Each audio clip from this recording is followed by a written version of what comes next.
22 अप्रैल को जम्मू कश्मीर के पहलगाम में टूरिस्ट पर हुए आतंकी हमले ने पूरे देश को हिलाकर रख दिया।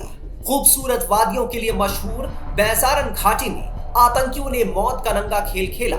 ये हमला न सिर्फ टूरिज्म पर वार था, बल्कि देश की शांति और सुरक्षा को खुली चुनौती थी। इस हमले में अब तक 26 लोगों की मौत हो चुकी है, जबकि 14 लोग गंभीर रूप से घायल हैं। मरने वालों में कई विदेशी पर्यटक भी हैं।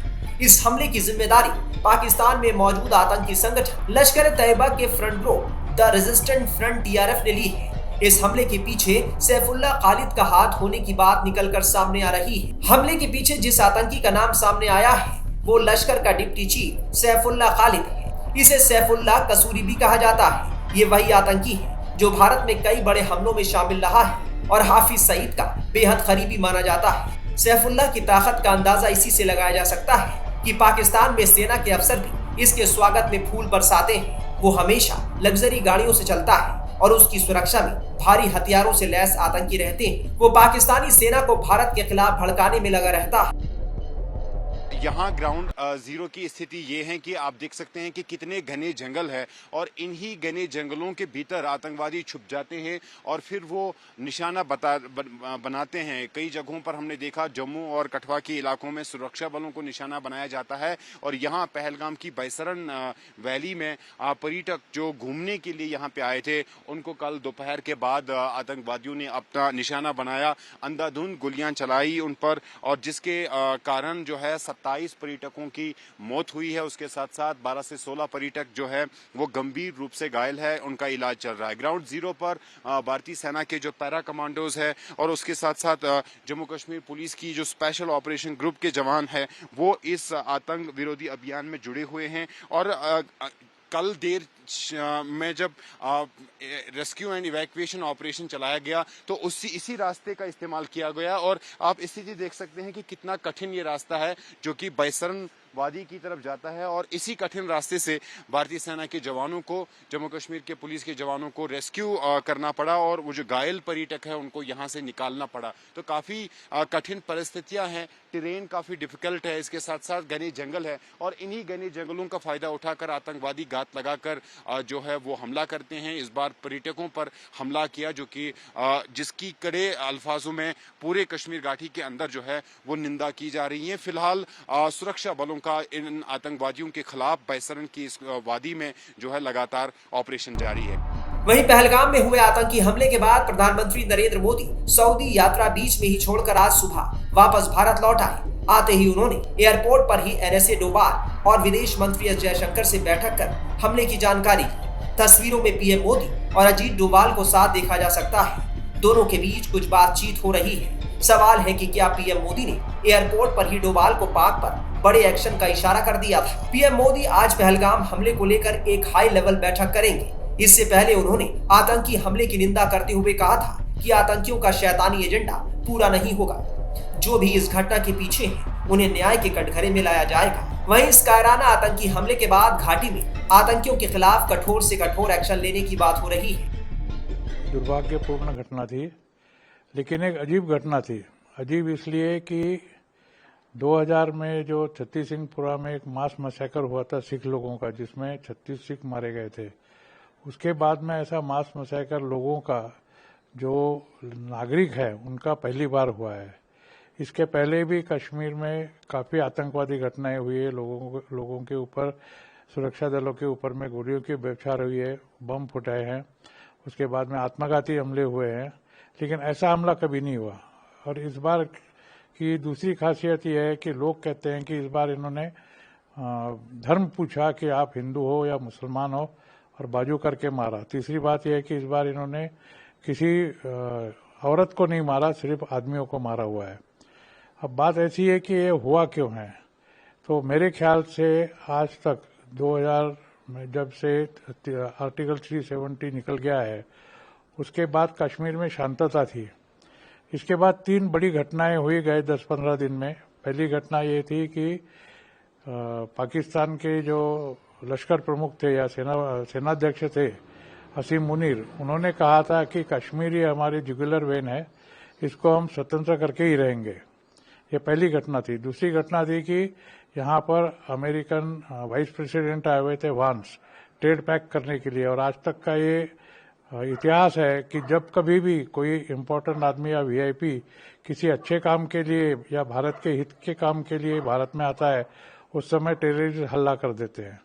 तीसरी बात ये थी कि ये लोग पंतप्रधान मोदी सऊदी अरेबिया गए थे और सऊदी अरेबिया ने पाकिस्तान को आर्थिक मदद देना बंद कर दिया था, तो शायद उनको बताने के लिए कि हम भी इस्लाम से लड़ रहे हैं, इसलिए कार्रवाई की होगी। और चौथी बात यह है कि तसव्वुर राना की जो एनआईए इंक्वायरी चल रही है उसके लिए शायद इन्होंने उसको एक वार्निंग देने के लिए कि ज़्यादा बात मत करना, ज़्यादा रिवील मत करना, इसलिए भी ये कार्रवाई हो सकती है। पहलगाम में हुए आतंकी हमले को लेकर रक्षा विशेषज्ञ प्रफुल्ल बख्शी का क्या कहना है, सुनिए। पाकिस्तान की आर्मी टेररिस्ट भेज रही है, उन्हीं रूट से भेज रही है, वहीं पे आ रहे हैं और उनको स्लीपर सेल्स रिसीव करते हैं, वीआईपी ट्रीटमेंट मिलती है और वो बड़े आराम से रहते हैं और फिर निकल जाते हैं। या गोली लग गई तो मर जाते हैं, नहीं तो निकल जाते हैं। क्यों हो रहा है ये सारा का सारा रिलीजियस डिवाइड का खेल है, हिंदू मुस्लिम के जो दरार डाली गई है उसका खेल है। कश्मीर उससे बना था, कश्मीर की प्रॉब्लम उससे है, हमारी इंडिपेंडेंस भारत की हिंदू मुसलमान डिवाइड से हुई थी, और सारा आतंकवाद जो है ये रेडिकल इस्लाम चला रहा है। मैं माइंड यू नॉर्मल इस्लाम नहीं, हमारे भारत में जो नॉर्मल इस्लाम के लोग हैं वो भारत हमसे भी ज्यादा लॉयल हैं हिंदुस्तान के लिए, वो हम उनकी मदद हमको लेनी चाहिए, उनके साथ बैठ के संगठित होकर बात करना चाहिए और फिर इस पूरी प्रॉब्लम को समझना चाहिए। ये है सबसे बड़ी बात। क्या होता है, टेररिस्ट बॉर्डर के एरिया से अंदर आते हैं उसी जगह से जो यहां से आ रहे हैं, 8-10 किलोमीटर दूर बॉर्डर से उनके फॉर्मिंग अप एरियाज होते हैं, वहां पाकिस्तान आर्मी के हैंडलर्स उनको लॉन्च करते हैं और फिर वो अंदर आते हैं, स्लीपर सेल उनको रिसीव करते हैं और वो अपने काम को अंजाम देते हैं। इस काम को अंजाम देने के लिए वो कुछ दिन पहले आ गए थे, आराम से उन्होंने प्लान किया, सब कुछ करके अपना कार्यक्रम को अंजाम दिया। ये तो ठीक है, इसको दूर करने का तरीका ये है कि आप तो पहले अपनी सिक्योरिटी फोर्सेस एक कमांड एंड कंट्रोल में होनी चाहिए, पूरी जम्मू एंड कश्मीर के एरिया में एक कमांड एंड कंट्रोल। और फिर प्रॉब्लम उसकी आती है कि कई जो फोर्सेस होती हैं वो नहीं चाहती कि उनकी डायरेक्टर जनरलशिप चली जाए, वो आर्मी के अंडर आ जाएं या किसी और कमांडर के अंडर में आ जाएं। टर्फ हैंडलिंग जिसको कहते हैं, अपनी टर्फ को बचा के रखना चाहते हैं। पॉलिटिकल उसके एंगल आ जाते हैं बीच में, ब्यूरोक्रेसी, फौज के आईपीएस, पुलिस और फौज के बीच में संघर्ष की बातें शुरू हो जाती हैं। एक तो ये बड़ी बड़ी प्रॉब्लम है। दूसरी फिर प्रॉब्लम आती है कि ये स्लीपर सेल्स इनको मदद कर रहे हैं, छुपा के रखते हैं गुफाओं में, तहखानों में, अपने घरों में बड़े आराम से एज अ फैमिली मेंबर रखते हैं। ये प्रॉब्लम है। जब तक आप इनको दूर नहीं करेंगे, इनको दूर करने के लिए आप संगठित होकर, एक तो आपका एक कमांड एंड कंट्रोल से पूरी सिक्योरिटी एजेंसीज आपके अंडर रिपोर्ट करेंगी, और आपको पता होना चाहिए टेररिस्ट कौन से घर में कहां छुपा है, लोकल थानेदार को पता होता है। अगर आप सोचें कि लोकल पुलिस को नहीं पता होता, भूल जाइए, लोकल पुलिस को पता होता है। नहीं तो थानेदार हिंदुस्तान कश्मीर से लेकर कन्याकुमारी तक कोई ऐसा थाना नहीं है जहां पे थानेदार को ये खबर ना हो। थानेदार एक बहुत तगड़ी चीज होती है, उसको पता होता है, पर हम ये खबर निकलवाते नहीं है। वहां पे भी रिलीजियस डिवाइड की बात शुरू हो जाती है।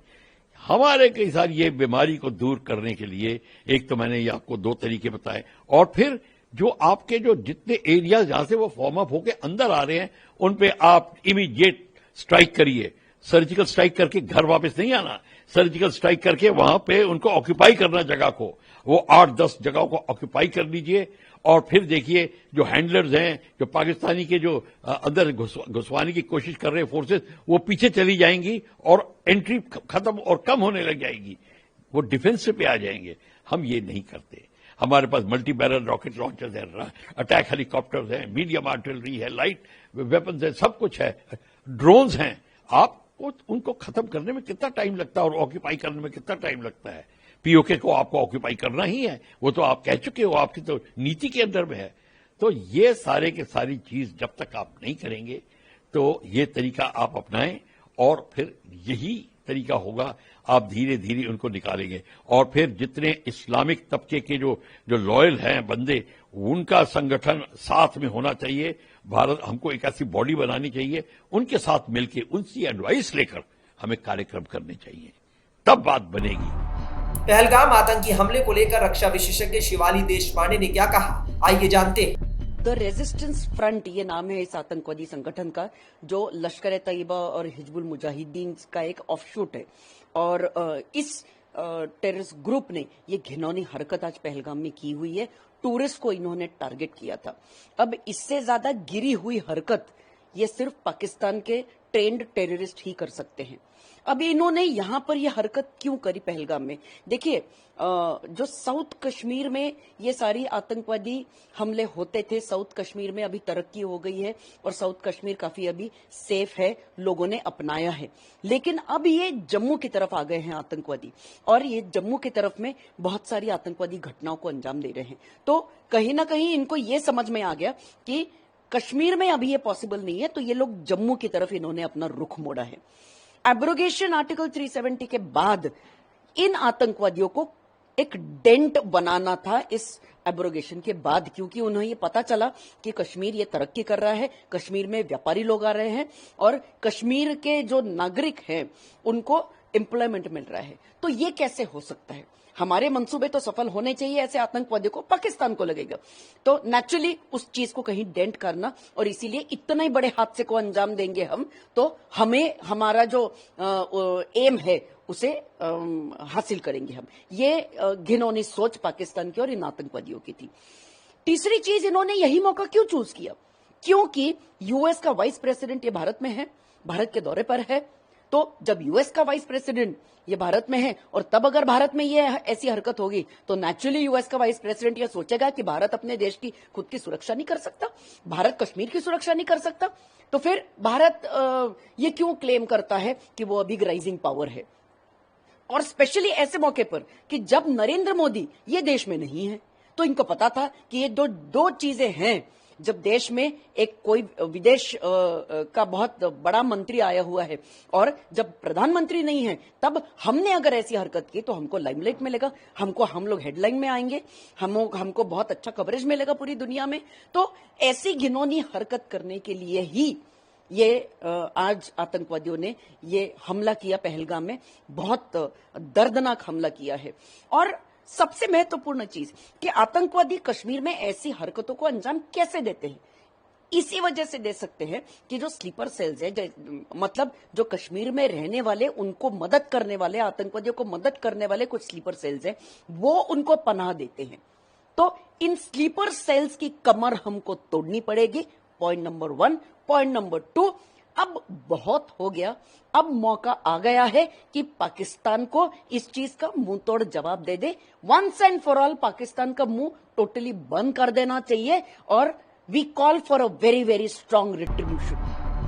पहलगाम आतंकी हमले की जांच के लिए एनआईए की टीम पहलगाम पहुंच चुकी है। इस मामले में हर वो सबूत जुटाया जा रहा है जिससे उन आतंकियों तक पहुंचा जा सके जिन्होंने कायराना हरकत को अंजाम देते हुए घाटी में अशांति फैलाने की नापाक हरकत की।